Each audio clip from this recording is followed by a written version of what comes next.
Баршаңызға қайырлы күн, сіздермен Мөлдір. Менің арнама қош келдіңіздер. Сіздерге сникерс тортының жасалу жолын көрсетемін. Оңай әрі тез жасалатын керемет рецепт, әрі дәмді торт. Өте керемет. Жасап көруге кеңес беремін. Менімен бірге болыңыздар. Видеоны соңына дейін қараңыздар. Бөлме температурасындағы 5 үлкен жұмыртқаны алып, осылай көпшітіп аламыз, қант салып. Оған сұйық май, су қосып, тағы да араластырып,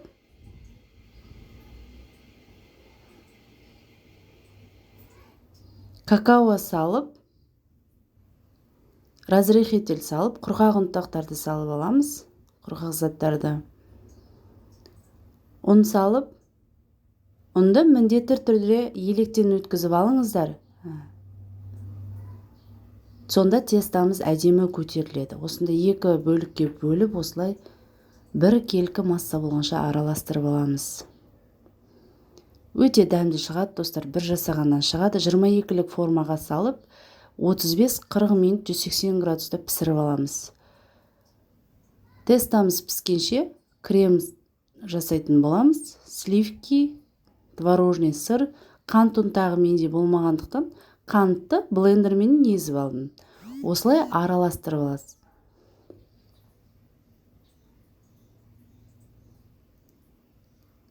Дайын болған тестамызды 3 бөлікке бөліп, тортымызды жинап шығамыз. Керекті заттарды, ингредиенттерді видеоның төменгі жағына қалдырамын. Сол жерден көрсеңіздер болады. Қанша грамм бәрін жазып. Осылай кремімізді жағып, тортымызды жинайтын боламыз.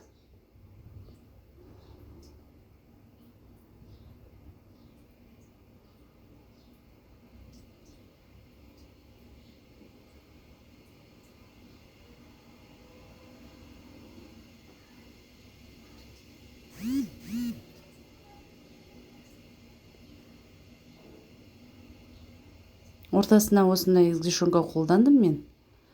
Ағып кетпейді. Жақсы керемет сгущенка, вареный. Осылай курагадан сеуіп шығамыз. Бір келкі етіп, тортымызды жинап, бетіне сұйық майменен шоколадымызды ертіп жағып шығамыз. Барлығын видеоның төменгі жағына қалдырамын. Осылай әдемі торт шықты. Жасап көріңіздер, ас бол.